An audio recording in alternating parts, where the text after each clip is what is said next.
Okay, I heard that. Tip the top of the slate forward, because of the flare, there you go. Tell me when, are you in focus, sir, on, yeah. One moment.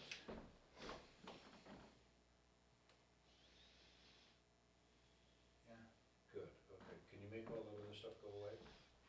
Oh, All yeah, this yeah. stuff. Good, okay. Yep, okay. Okay. Orson Swindle, you ready for me? One moment. Such a good name. Yeah, I think you made it up. I did. Bob I'm the Smith. third. Oh, really? Okay, ready here. Okay. Orson Swindle, interview, take two. Nobody gives names like the folks in the South. They often use somebody's last name as a first name, which I love. You know, it's like when talking with Render Creighton, he told a story of, and I don't remember. Might have been in Sante, might have been a plantation. If it was related to me, it was Sante. We were at Sante together. At Sante. He was our senior ranking officer, and a good one. And he tells the story of, I believe, I don't remember what his rank was at. Render was I think he probably was a lieutenant commander, if I remember correctly, yeah. So he told us the story of one night they're tapping through the walls and they go, you know, what's your rank? What's your rank? And it goes, and he says lieutenant commander. He's thinking, you know, I'm lieutenant commander. I'm good. I'm safe. And it goes all the way around, comes back to him, and the word is, you're SRO. And he's, oh my God. There's a moment, even there, where unexpectedly, you suddenly have to step up. These young officers often feel protected by the higher ranks around them. Oh, I won't have to. So, but suddenly out of the clear blue sky, and CAG fought this point with the Vietnamese because they kept, being communists, they kept saying, who's the Central Committee? Who's the Central Committee? He kept saying, yeah, there is no Central Committee. Right. You cut off the head, the next one's going to step up. Talk to me about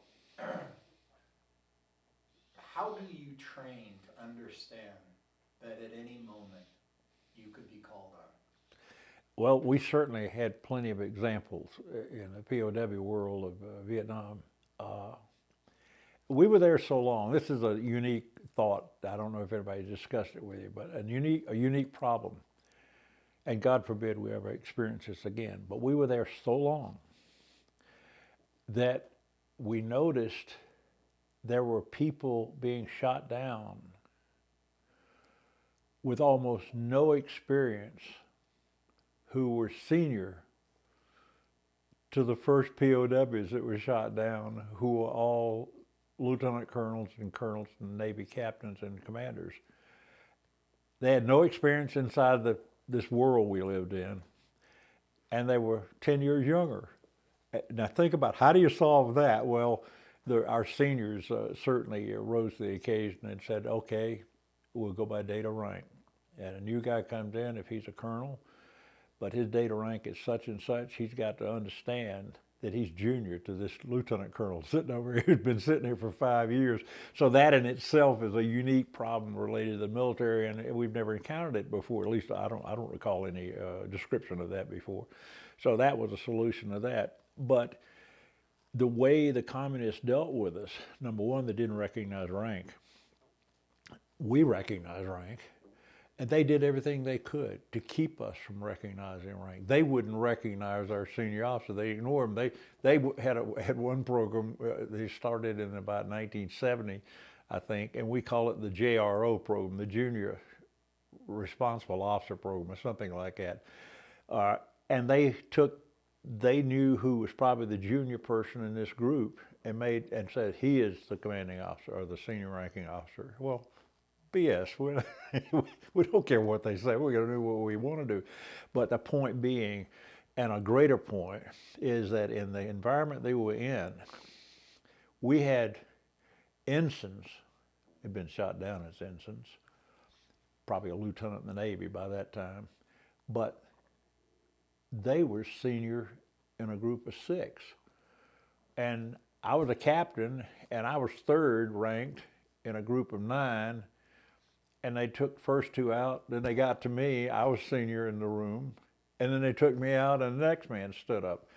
And you just have to be prepared. Some of the brightest resistors we had, the most creative and brave we had, were ensigns and young lieutenants. They just rose to the occasion. And of course, again, we had good leadership at top. And rarely were there incidents where the person who was senior was not as stellar as he should have been. And I'll just leave it at that. Everybody's not the same, but by and large, we had just great leaders up and down the chain of command, so to speak. I mean, we had young lieutenants and ensigns doing great work, and when they were put in that position, and you get put in that position, you never know when. Is there a way that, and I experienced this in Render, when he tapped it around and it came back to him, your SRO, there was like, wait, that can't be. I'm only a lieutenant commander.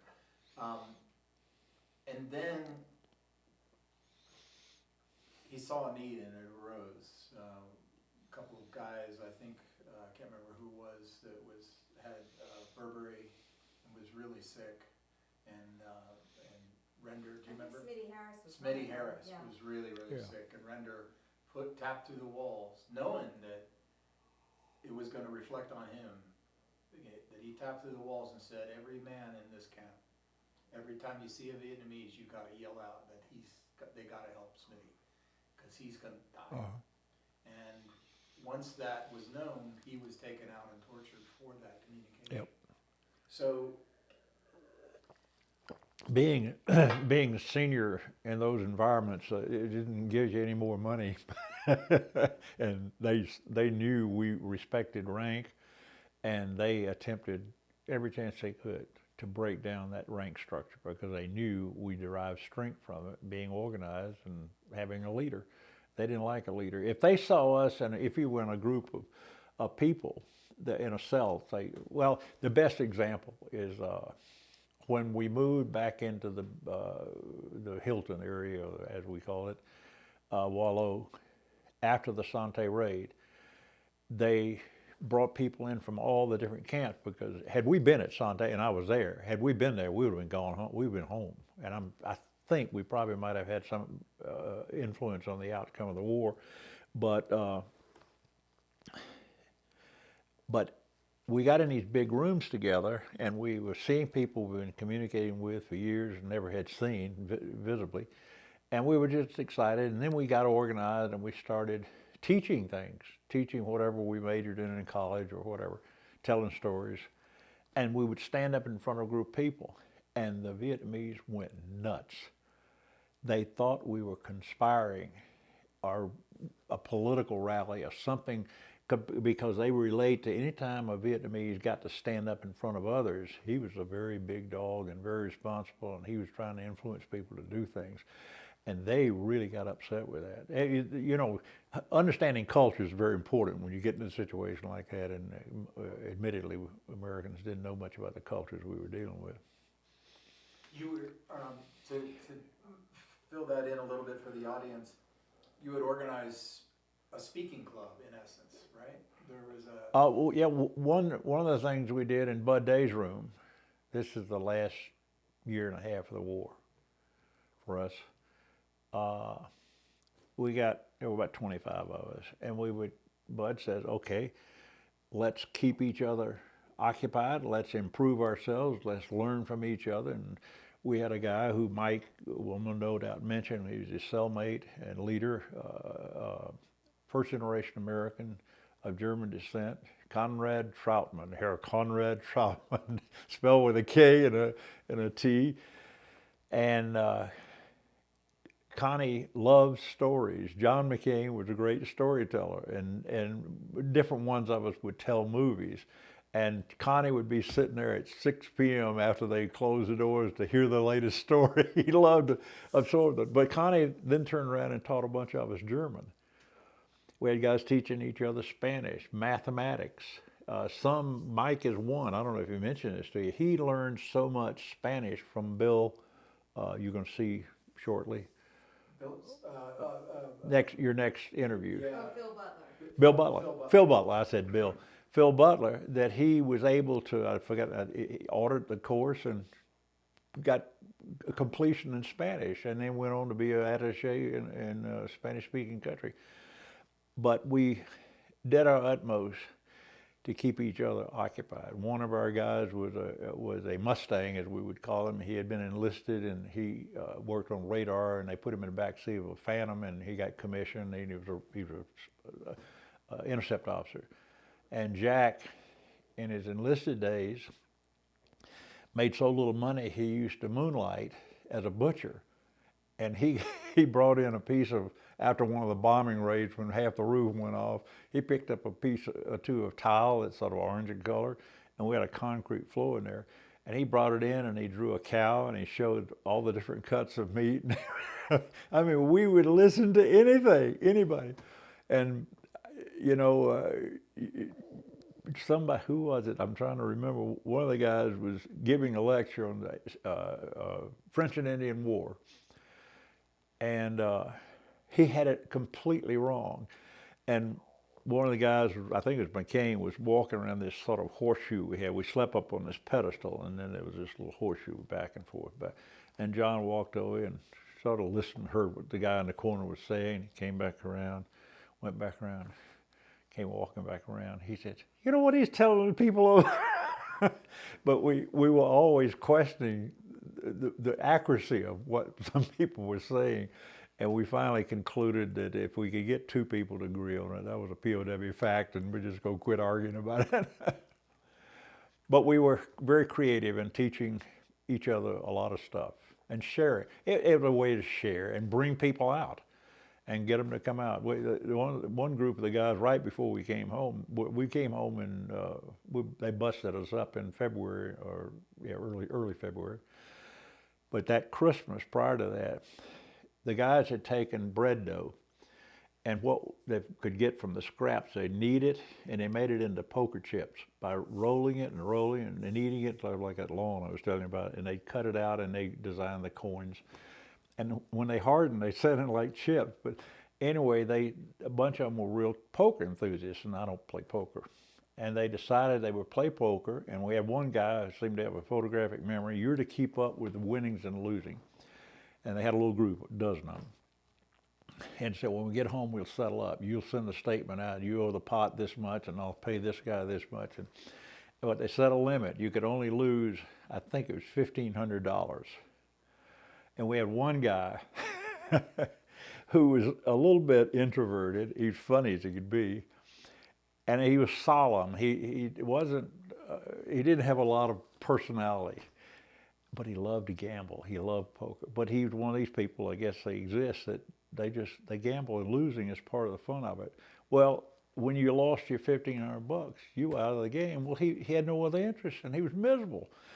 Now, this happened about October, and he's walking around, moping around. He's watching these guys over. We made cards out of toilet paper. Believe that. And the pressure's off of us right now. And so he's walking around, he's watching them play poker. He'd stop for a while and he'd keep walking. Well, the guys that play poker decided they'd give him a Christmas present.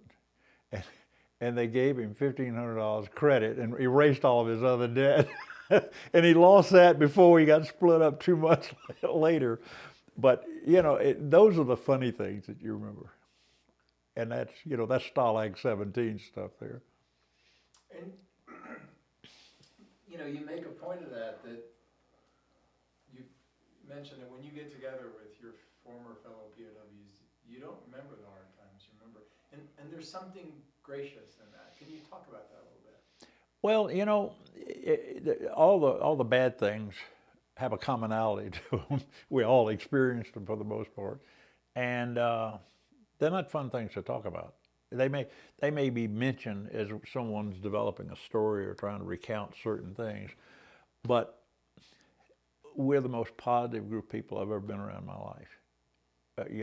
We literally see the glass as half full, not half empty. Don't ever say half empty. And we delve on funny things. Funny things that happen. And a lot of funny things happen to us. It just was a circumstance. It was insanity. Somebody said, "What if you could describe it in one word? What would you say?" It's insanity. Fits real well, and it was. It was just a strange world to be in, strange circumstances.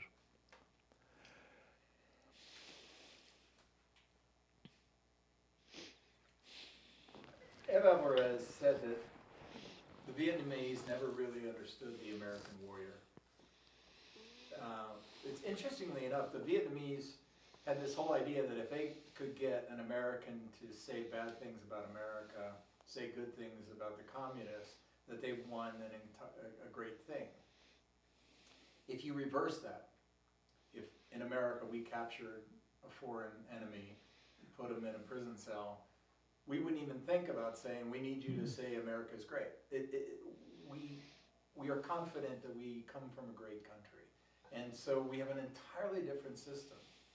And Ev told me that just before you all were leaving Unity to fly back home, he ended up in a conversation with the camp commander, was it Kat, I believe, at that time, and who said to him quietly, we captured you, but we never defeated you. Mm.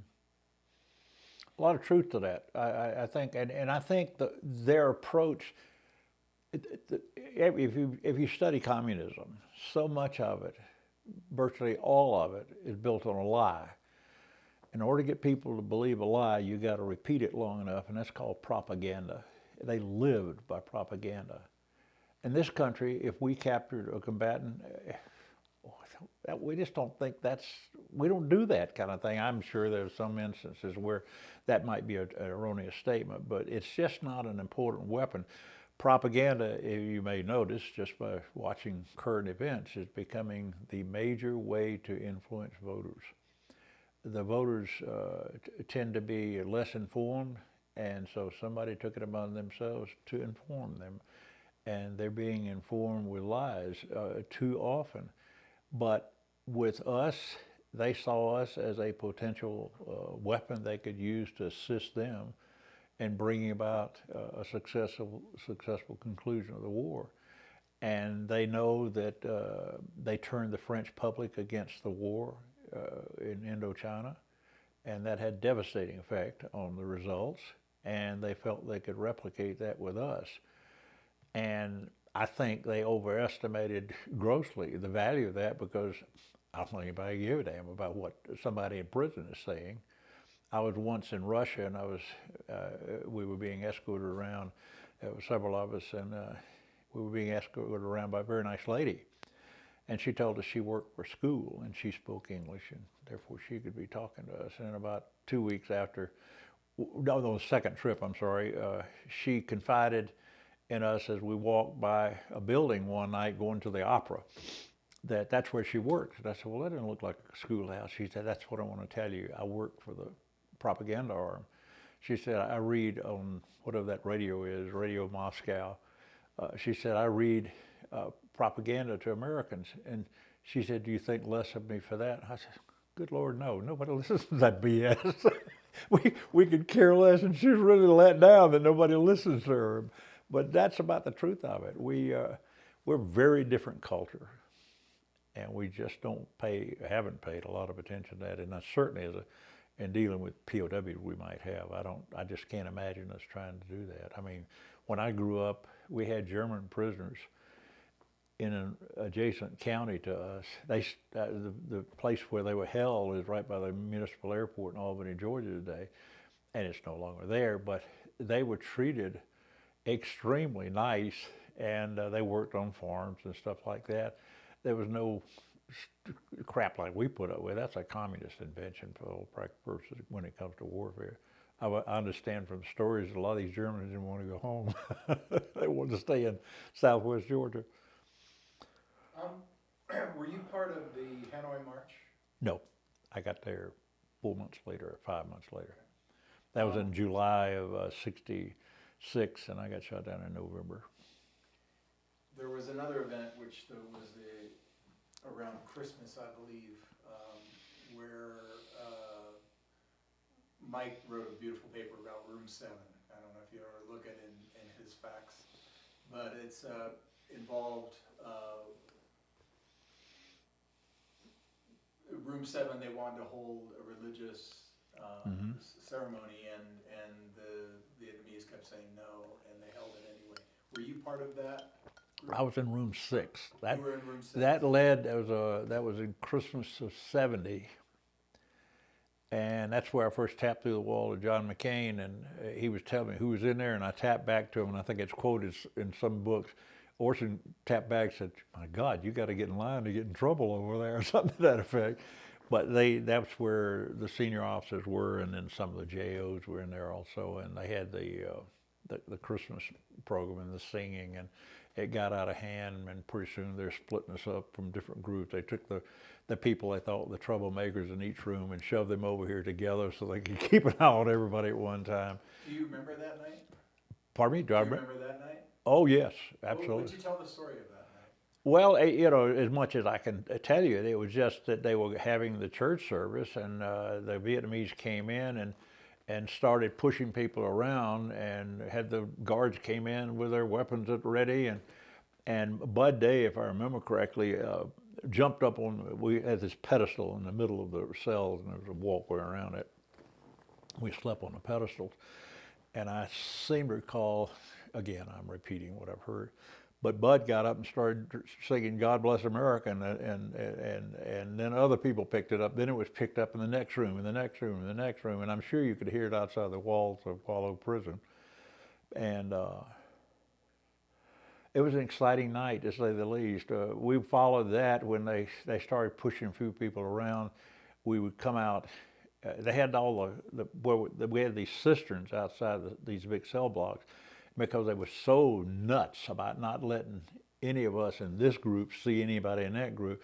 They built these tar paper walls. I forgot now, they were very temporary. And we decided that because they were pulling our senior ranking officers out, we just give them the silent treatment.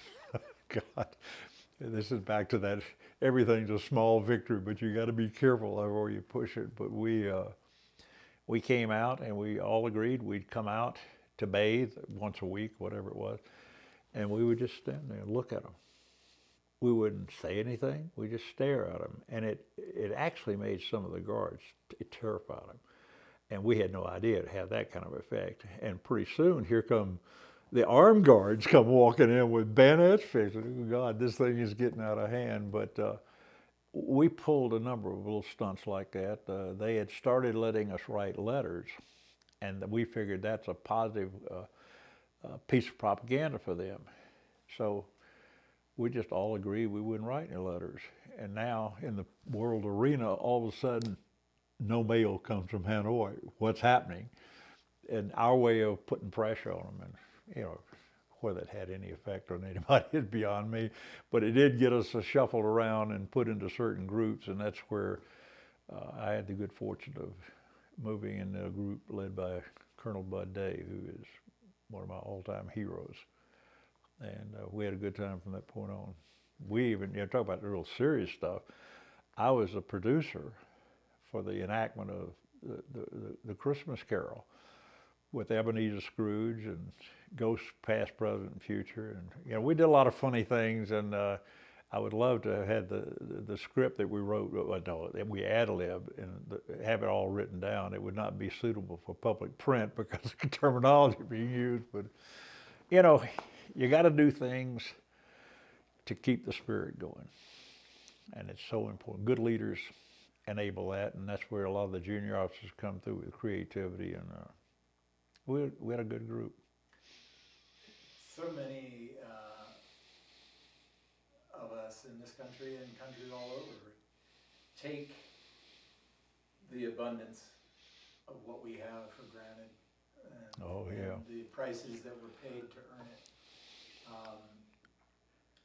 That night in Wallow, or in, I think it was in Sante, was it, where the Christmas, No, that was Wallow. Wallow, that Christmas. night in Wallow, as you began to hear Bud Day singing God Bless America, did that have a special feeling for you? Oh, well, you know, it was just, what in the hell's going on? And all of a sudden it just starts to, we were in the room next to him, so we heard it first and we started doing it. And then the room next to us kept it up, and there were roughly 40 people in each one of these 6 or 7 rooms, whatever it was. And that, all of us knew that something like that would have consequences. And, you know, we were probably feeling a little more confident that it wouldn't turn into a bad thing because they had backed away from us. Ho Chi Minh's death changed things. I don't know if you'll ever read it and hear it told, but the bad torture essentially either ceased or began to cease, and there was very little more. The new guy shot down, got beaten up a little bit, but nothing like, you know, the stuff most of these guys before me went through. So it was uplifting. It was, and we took pride in the fact that we had just scared the hell out of them. It's again back to the small victories.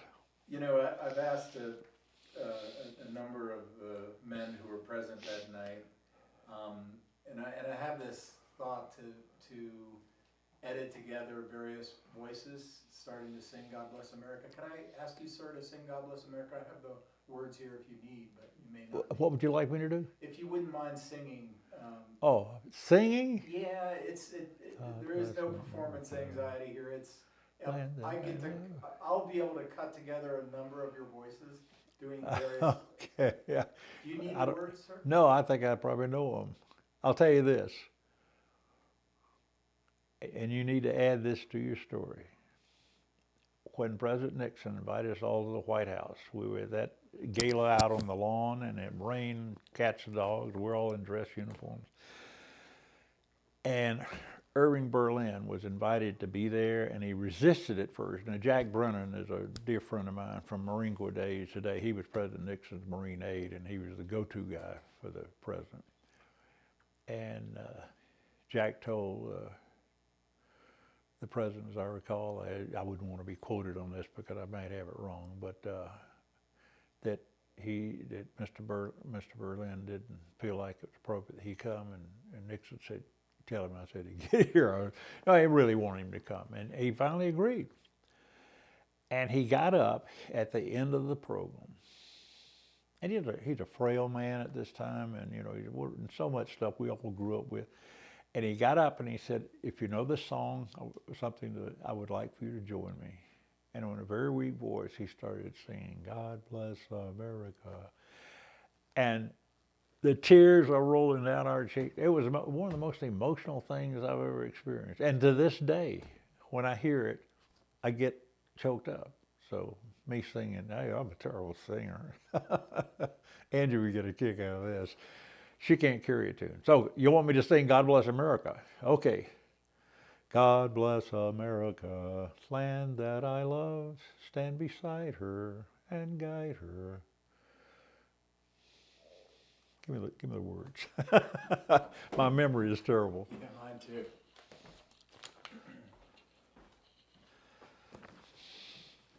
God bless America, land that I love, stand beside her and guide her through the night with the light from above. From the mountains to the prairies, to the oceans white with foam. God bless America, my home, sweet home. God bless America. Oh, that's a refrain. I did that wrong.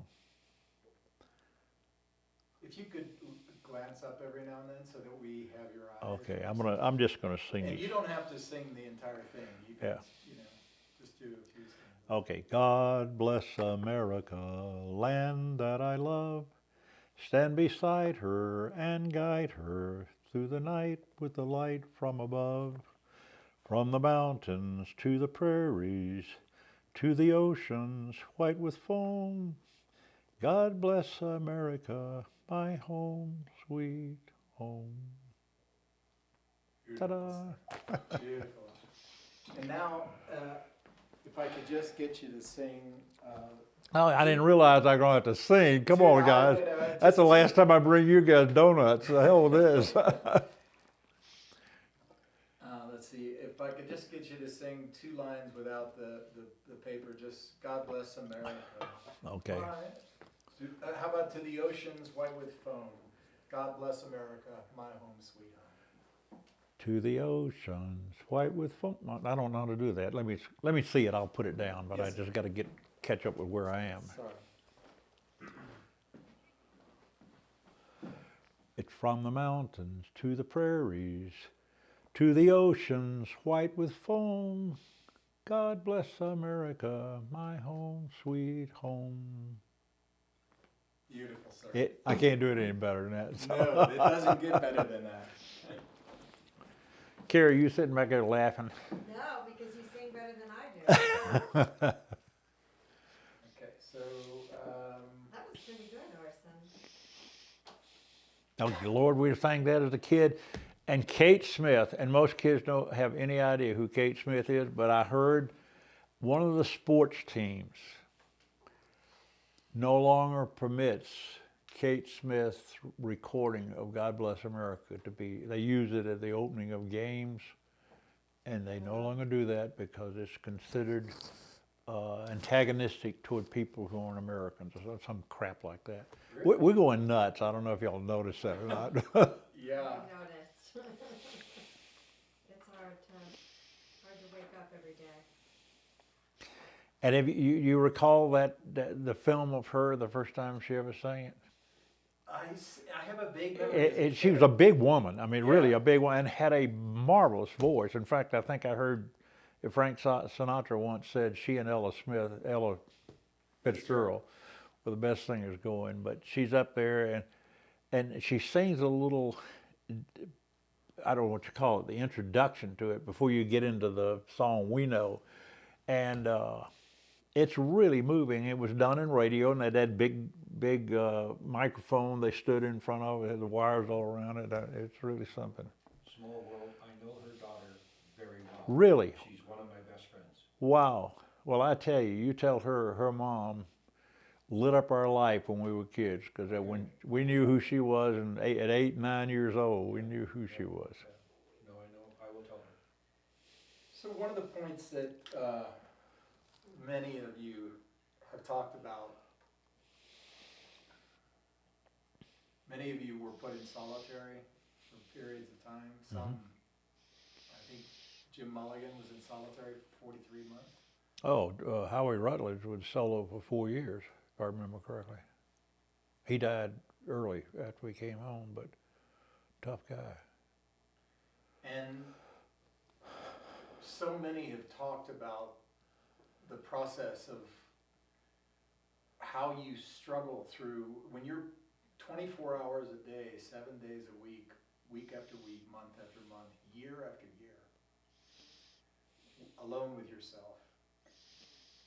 Today's world of cell phones and Facebook and Twitter, everything is moving. You go into a restaurant, people are immediately get on their phones. They're sitting there, they're a couple on a date, and they're immediately on their phones, texting, and TVs are going, everything else.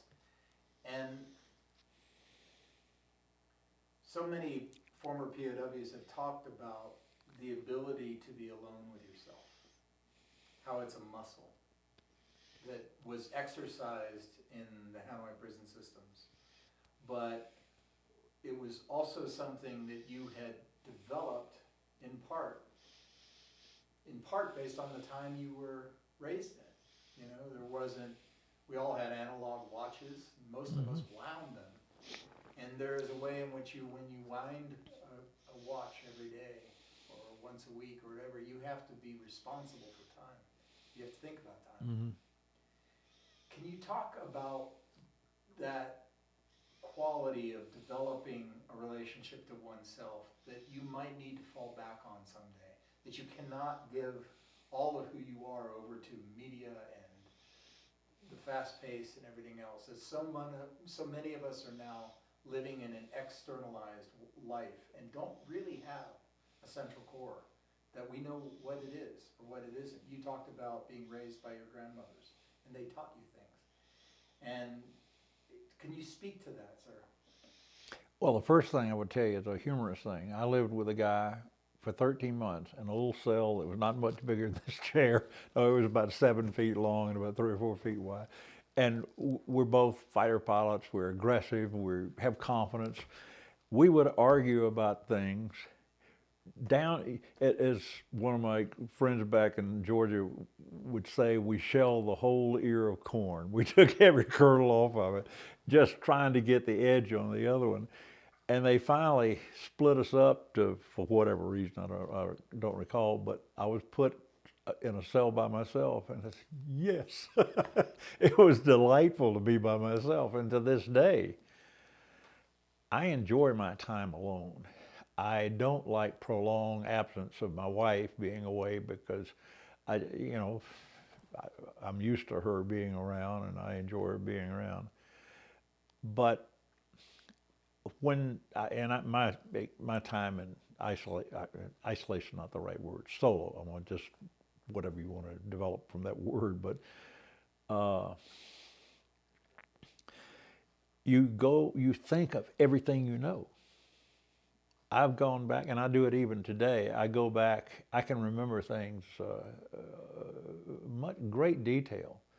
Well, when I was 4 and 5 and 6 years old. And I think a part of that was disciplining myself to not freak out over being solo. It wasn't like I was in isolation because I had communications. One way or the other, we had some, and that was always a challenge to work out the communication. We had tasks that we would set for ourselves. We're going to do this today. We're going to exercise. We're going to do so many sit-ups, so many push-ups.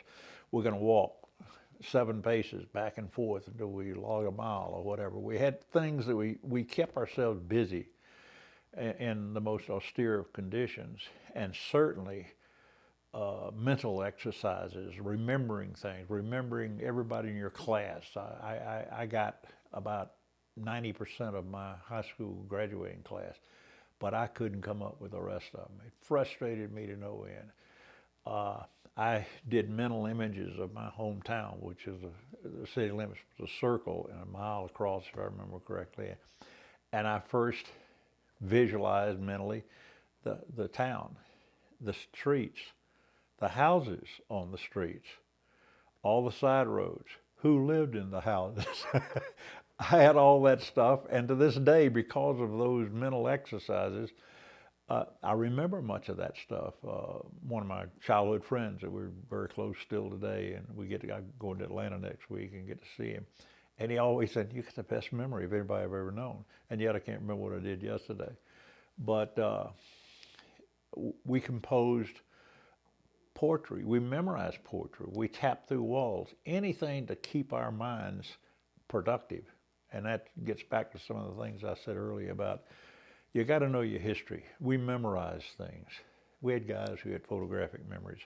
The most fascinating of all was memorizing the works of Robert Service, who wrote about Alaska, and this cremation of Sam McGee. I think that kept me going the whole time, repeating that.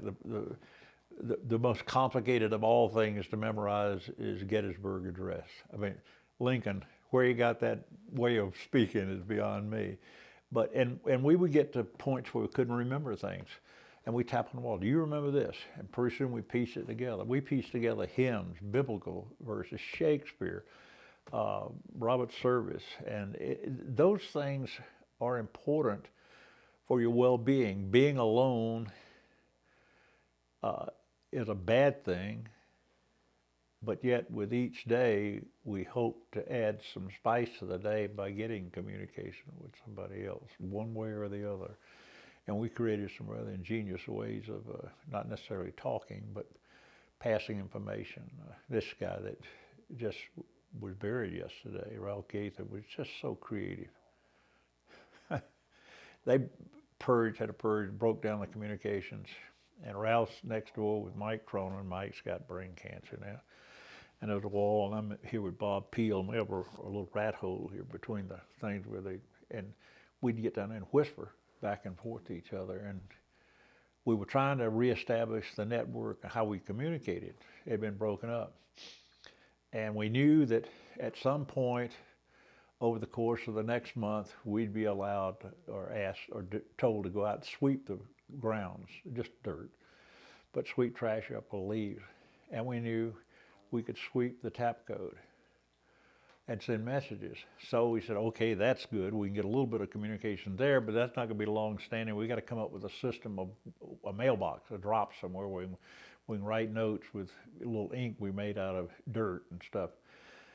And Ralph came up with the idea.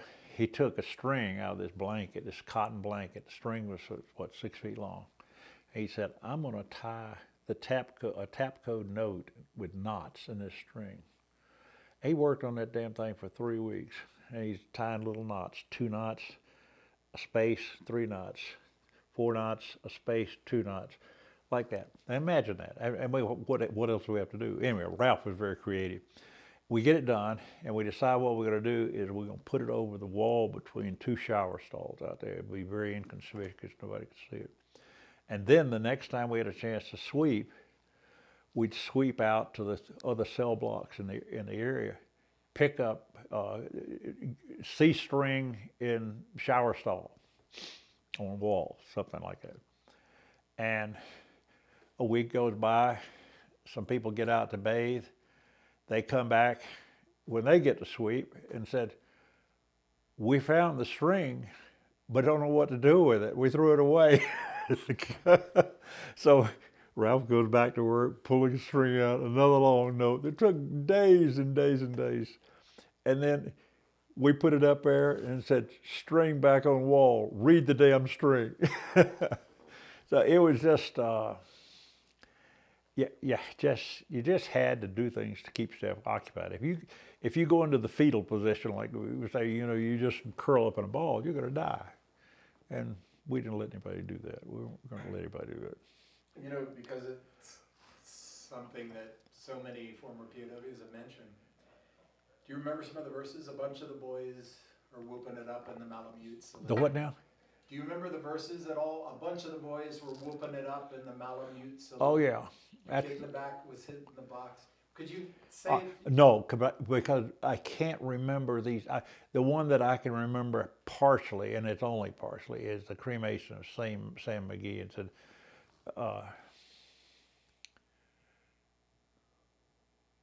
I can't remember the first 2 lines, but it's those. A bunch of the boys were whooping it up. No, that's a different one. That's a different one.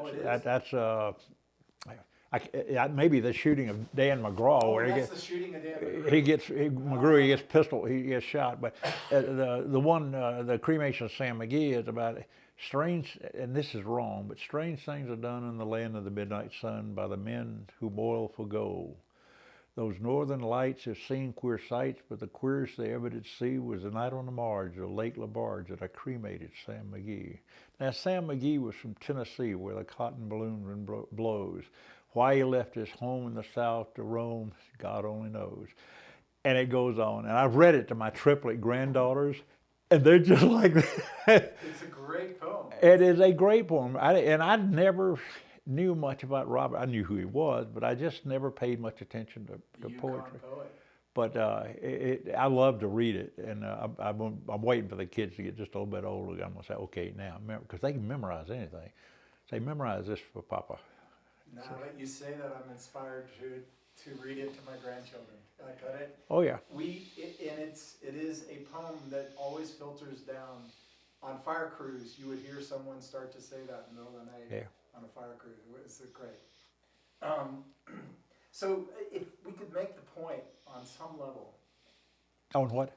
On some level, I want to make the point to young leaders that the ability to be alone with yourself, to be productive in who you are without a lot of external stimulus is an important muscle. Absolutely. In your own words, if you could say that. You just, first off, let's start with the basics. If you wind up in a situation like, don't you ever give up.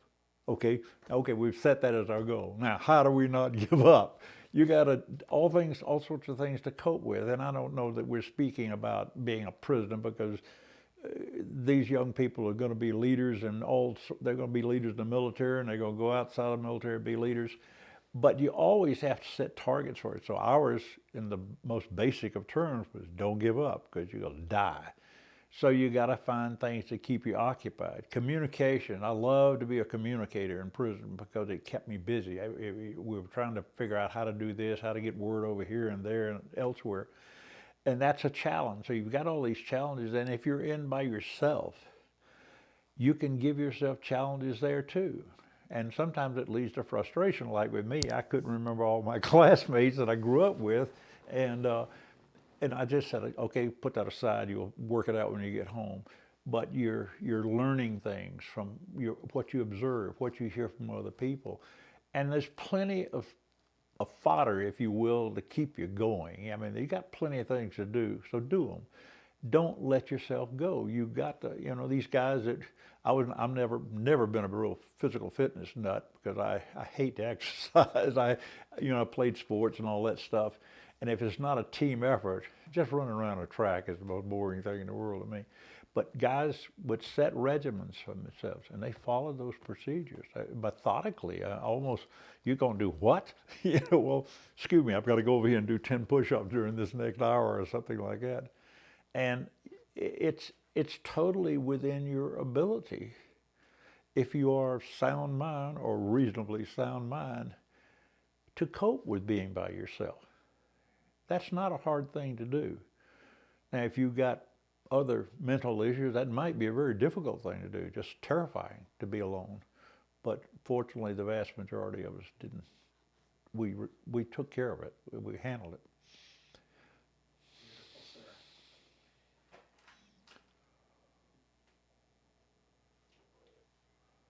One of the words that I remember, who was it who just said this? I think it was Dick Stratton, it might have been. Gary, do you remember who said that in the end, what you fight for is each other? Yeah, it was Dick Stratton. It was Dick Stratton. Said, the idea is you go to war for your country, and all those are true. But he said, when push comes to shove, day after day, what you fight for is each other. Each other. That other way of putting it, no one's closer than two people in a foxhole. That's who you're fighting for, that guy. And why is that? What is it that you... Well, I think there's a basic tendency of us to, we're gregarious people. We like to associate with people. And if it gets down to where there are only two or three, we'll associate with them. But if you're in hard times and you're scared to death and there's danger everywhere, if you're with somebody, you're going to find some solace in each other. And now you've got a mission to sort of take care of each other, because you don't take care of him, you got nobody. So I'm being facetious there. But I think that's just a natural tendency. And it's another way of putting it,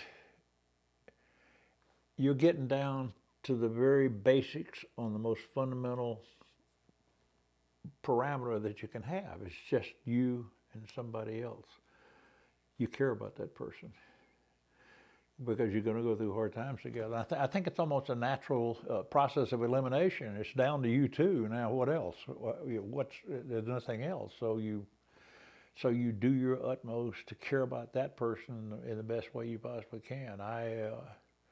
Wes Sherman was one of my dearest friends. He just died a few years ago. A fascinating guy, one of the most hard-headed, tough guys I've ever known. Turns out we were fraternity brothers. He went to Washington State, as I recall, and I went to Georgia Tech, and we wound up discovering we were fraternity brothers. And we were close friends before we knew that. And he was just dogged in his determination to resist, to live, and he contracted asthma. And I held him in my arms many a night rocking him, trying to loosen this stuff up so that he could breathe. I didn't think he was going to live.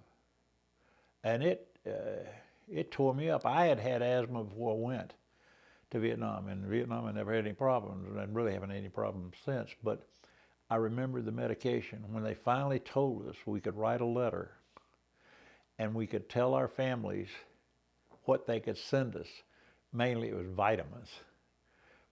I told my former wife to send me some Tedrol vitamins. I mentioned the drug. Well, there's no Tedrol vitamin, but a package came about 6-8 months later. The time, it was insanity. Like I said, it'd take you forever. It'd take a year and a half to get that thing responded to. And she sent a bottle of, the government helped us set it up, but they had a one-a-day brand vitamins, all sealed up, and in it were Tedrol tablets for asthma. But Wes and I had been separated by the time we got it. So now we say, oh my God, how'd I get it to him? And we had about 6 or 7 guys with asthma, as I recall. And they were really having a hard time because they didn't have the drugs to help them. They had epinephrine, I think is what they give them a shot of, and it would help a little bit. But these little tablets were magic. I remember taking them. And one way we attempted to get, we hollered out, we were outside as a group, and we picked up a stick by a tree and hollered out the limb, and put the tablets. When we collected enough, we could only get one a day, so it took several days to get enough to stuff in that stick, and then we laid the stick out by a tree, and then we tapped through the walls around to the room with the guy with asthma and said, if you get over there, go to this tree, and there's a stick there, pick it up. And everything we did just took time. But Wes, talk about being close. I mean, we were really close. They jumped on Wes and Ron Stores and George McKnight, these first 3 guys I moved in with, and me, and they beat us to a fare thee well. Ron Stores never recovered from that, really. He was taken from there to Alcatraz, as it's called. There were 11 guys out there, and he died out there. George McKnight, Wes and I went to a camp by the power plant, and we were in handcuffs for weeks on end, and the bombing raid started at the power plant. And boy, that's be in the middle of a bombing raid. And Wes and George were Air Force. We were tapping through the walls by backing up to the wall and tapping that way with the handcuffs behind us. And I said, I hope to God these Air Force pilots, they'll never hit this damn power plant, so maybe we'll survive this thing. But the camaraderie that we had was really something special. The best friends I ever had. There's something that is really special when you know the guy next to you will have your back. Oh, yeah. And you have his back. And it takes a certain element of character to gain that kind of trust. Because that's something that a young midshipman or a young cadet can grasp. That Yep. if you want to be the kind of person that someone else knows that you have their back, how do you find that? I'm not sure I know, but as the expression goes, when you see it, you'll recognize it. It's one of those innate things I think about the human experience or the relationships. I mentioned a guy that I grew up with from childhood. We're the best of friends. We don't see each other but once or twice a year at most, but we do communicate. But when we're together, it's just like we were kids again. And there's that bond that kids have. Kids have the most incredible loyalty to their best friends, you know. And I think it's something we probably learned fairly early in life, that friendship is very valuable. And in the profession of the military, you're going to meet a lot of people. But you're going to meet some very special people. Aside from this big group, you're going to narrow it down, and you will remember those people and your experiences together for the rest of your life. It will always be there. And I think that leads to, and it's, I guess a proper word for it might be loyalty. Loyalty means something. It really does mean something. And some would say we don't have any, nobody gives a damn about loyalty anymore. We don't care about honor. We don't even care about integrity. Well, if we don't care about those things, we're dead. We're going. We're not going to survive this. So we better get our heads screwed on right and start paying attention to great, ageless qualities. Loyalty and honor are not old-fashioned. They go on forever. And if in your own words, you know, CAG that night, when you called out and said, let me ask the old man, he was reminded that you needed him. And Yep. he had to go beyond himself. And you and many others, and CAG demonstrated, he would take a lot for you guys in order to lead. He was the kind of guy you knew he had his back, your back. And it made you stronger. In your own words, we're trying to get this point across to these young people that to be the kind of person that someone else trusts you with their life, that's not an accident. You have to make choices to become that kind of person. In your own words, can you Well, you've got to demonstrate by your very being, your personality, your way of doing things, and they are not all alike. I mean, we all got different ways of doing things. But beneath the differences, certain things are there and they're never going to change. Honor, sense of duty, integrity, character, and that's a hard one to define in many ways for people. But people I know that I really appreciate and put in that character, and then into that category you described there, they might be from the business world, they might be from academia, they might be from the military, or they might be just a good old boy that I grew up with. In our relationship, I've come to know the things that are important to me, which are pretty universal, are important to him. He respects me for my integrity, my honor, my sense of duty, my reliability. You know, I'm always there, and I know that of him.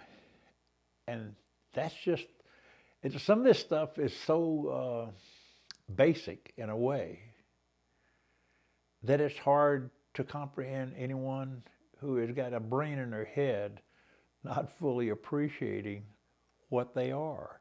And I'll take you back again to one of the best illustrations I think I have ever heard is MacArthur's speech. By the way, somebody was able to memorize that, and we circulated that.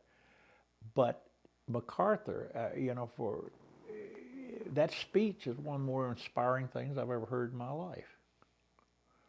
And that's a good place to start if you want to know. It's the glue that holds people together, and in this case, the glue was West Point, the long gray line. Sometimes when I'm at the Naval Academy and we're working with the Stockdale Center on this, I'll wander up to CAG's headstone there and just reflect on the stories all of you have told me. And it's moving. Well, like I said, I hate to be redundant, but he was extraordinary, but so were many others, and they were not always the most senior. Ron Storrs, one of the most, I think he was in the first 6 that were shot down, if I remember correctly. Just, he was unrelenting in his resistance, and if you've read the book Defiant, he quit eating, thought that would be a way to make him treat us better, and it cost him his life, really. But a wonderful man.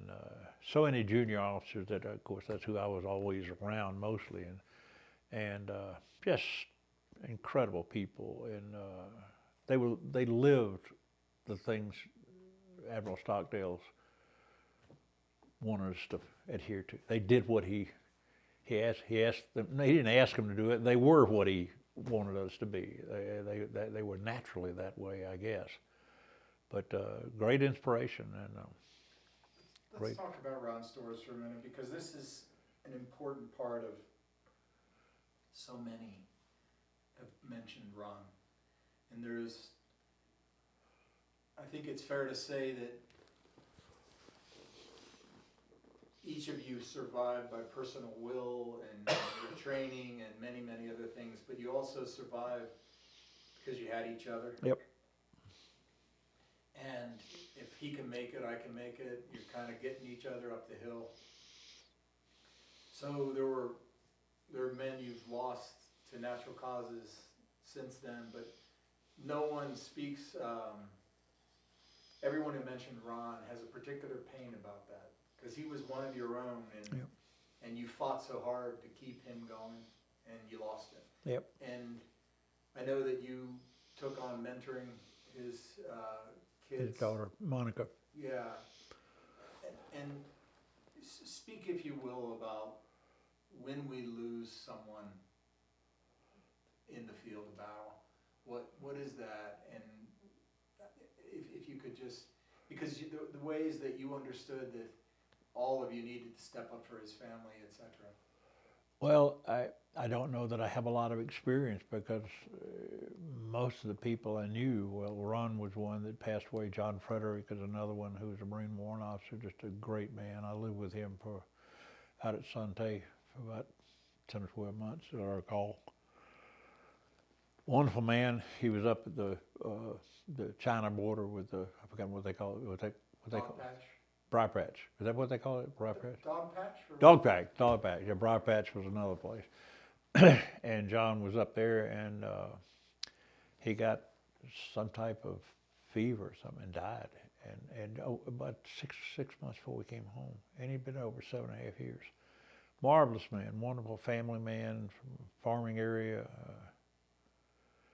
That hurt terribly. Ron getting the news that Ron and John had died. I didn't learn about it until right before we came home. So it was just a horrible blow, because I knew what great men they were, and I knew so much about their families.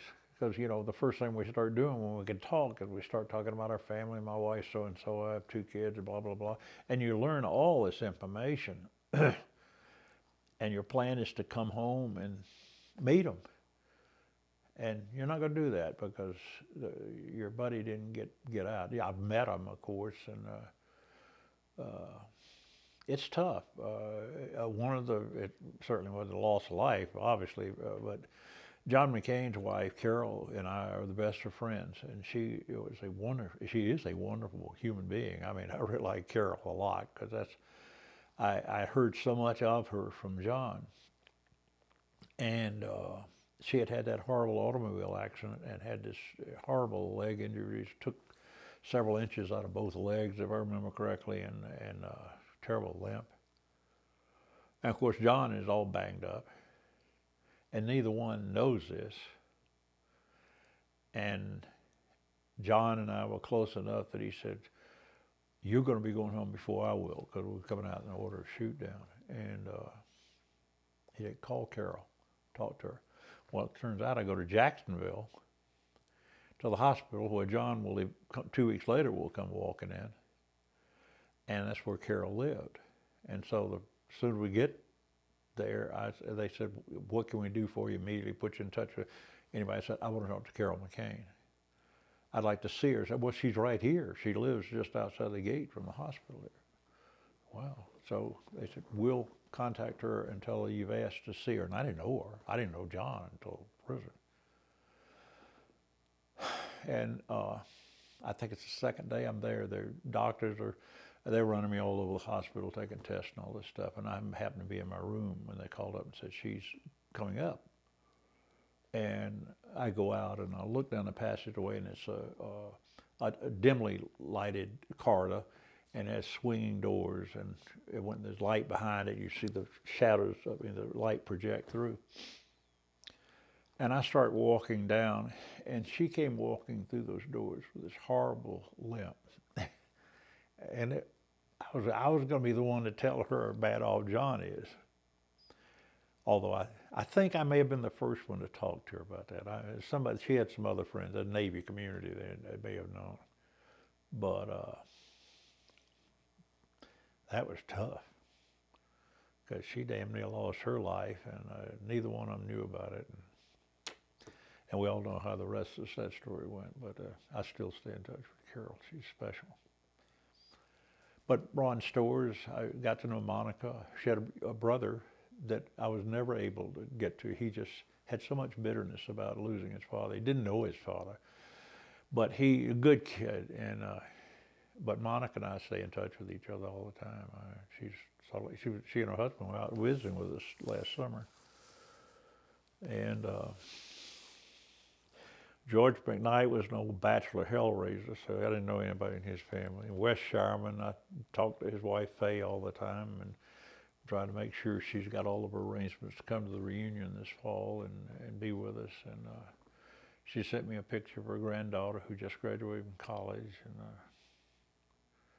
so the journey keeps going on. And we're going to see Doris Day next week, and hopefully I'll get to see Bobby Gaither, whose husband we just buried. And Doris is in her 90s now, and a marvelous woman. My God, just incredible woman. And so we do the best we can. We stay in touch with those we knew the best, and the families that sometimes the wives. It's mostly second wives that don't stay in touch with us. And a lot of second wives, by the way. We were communicating with the guys that were shot down in '72, and they were trying to fill us in on we were communicating. They were trying to stop us, but they weren't beating us, so we were still doing it. And they said, okay, we're going to send you all some information. And they sent us all who won the sports events for the last 8 years. And we just listened to all this stuff. And they said, oh, by the way, some social things. Your divorce rate is said to be a bit higher than it is the national rate. We had all things like that. But we stay in touch. Our reunions are fun. And invariably we get to the reunions and we all come in together and we're mingling. And then pretty soon we start to separate in a group. That's the Sante group. That was the Pigpen group and this type of thing. But there's a lot of cross-pollination, is that right? And we get to know each other. One of the things that sometimes young people don't understand, because they haven't lost anything, is that the privilege that they're being afforded has been hard won by those who come. And there is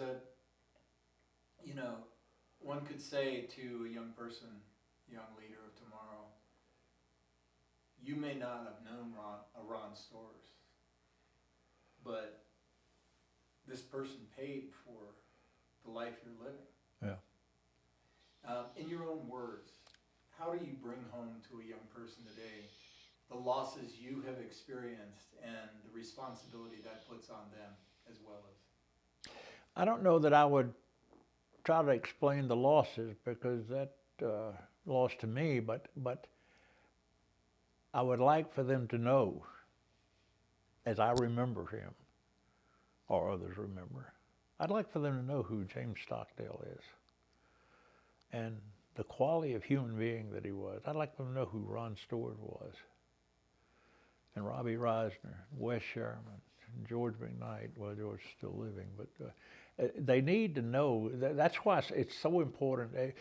I don't know if you've seen it, but there is a guy named Eric Anderson who was in the Air Force, enlisted guy, and he took it upon himself when we came home, and I've forgotten how he gets to be with us. I think he may have been part of Operation Homecoming.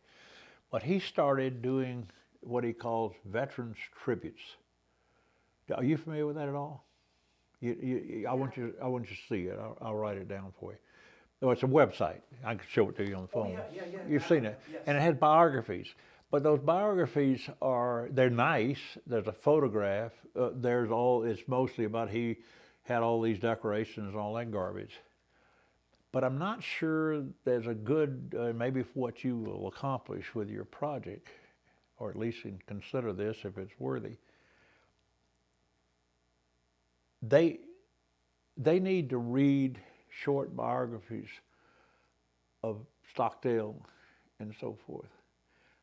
The quality of what people said about him and the strong quality. I can imagine having a format. We're going to talk about his background, his qualities, and what people thought of him, or what he did and what people thought of him. And I think they need to know what people think of him, because as I'm sure you've noticed, most of us are pretty damn sincere and emotional about these people that we talk about. They're special people, and everyone sitting in that audience there at the Academy, they're people just like them right there among you. You just need to know who they are.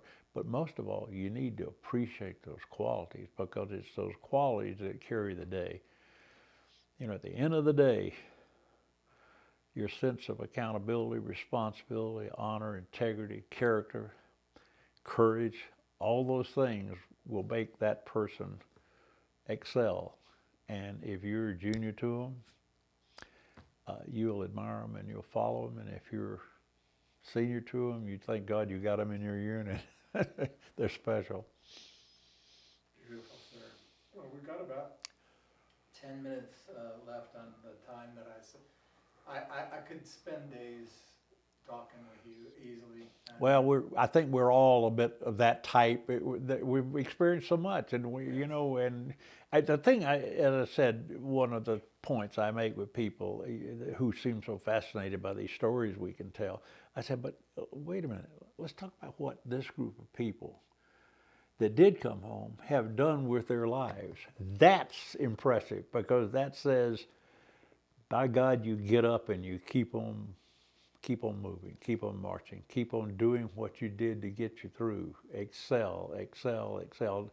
Not obsessively so. Don't become a jerk, but just keep reaching for the top rung. I was talking to a psychologist or psychiatrist, whatever it was, when we came home after several years in this Pensacola trip I'm about to take. And the first time they'd run a psychiatrist in, or maybe it was the end of that, and he said, you know, hearing you talk and so many of your friends, if we were to give you a ladder to climb, when you got to the top, you'd be still looking for more rungs to keep climbing up. Oh gosh! But we're an interesting group of people. I'm glad you're incorporating some of the data from Pensacola and their findings, and of course Mike. You could just get him to regurgitate everything he knows, and he'll have it all. One of the smartest guys around. I think we've really covered. Is there? I just want to leave it. We might get a chance to talk to you again a little bit after we go up to the amphitheater. Okay, so sure. If something occurs to you over that Oh, time, sure. say, hey, you know, I'd like to just talk a little bit about this. But I've asked you the questions I've wanted to ask, but is there something that maybe I haven't touched on that you would like to make sure that? Not really. If I had my druthers on talking to those kids, I would do something I would probably not be permitted to do. I'd love to talk to them about politics and tell them if they aren't paying attention to what's happening in this country, it's not going to be this country. We have got to get people back focused on what made this country great. And these young men and women are impressive. They can make a difference, but some way we got to find the ability to talk about it, because now if you talk about it, you get fired, you know, and it's just, they're going to be in a tough environment, and they need to draw from as many life experiences as they can. And our group happens to be one that went through some extraordinary things and came out of it being very positive, didn't quit, kept on working, kept on accomplishing. That's a good example to pattern yourself out of, but you don't have to think of it in terms of being a POW, for God's sake. In everyday life, the same principles work. That's what you teach your kids, for God's sake. And we just have to all keep trying to get better instead of sitting back and playing with our phones. Well said, sir. So we got, it's about a few minutes till we could get the tap code, or We're we gonna do could, tap code, we have to do room tone. why don't we get room tone right now while we're still running? Okay. So we're just gonna be silent for about 30 seconds so that we can get a tone that's in Sure. the room. They can use it during the audio edit. So I'll just time it for it and I'll call it out. So this is Orson Swindle room tone and 30 seconds.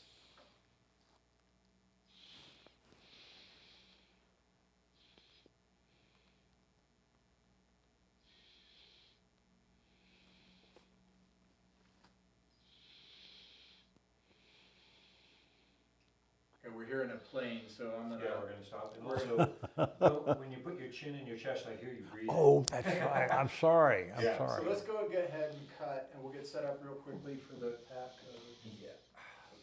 So let me do this. Oh, I'm sorry. My bad, I'm the one who called it out.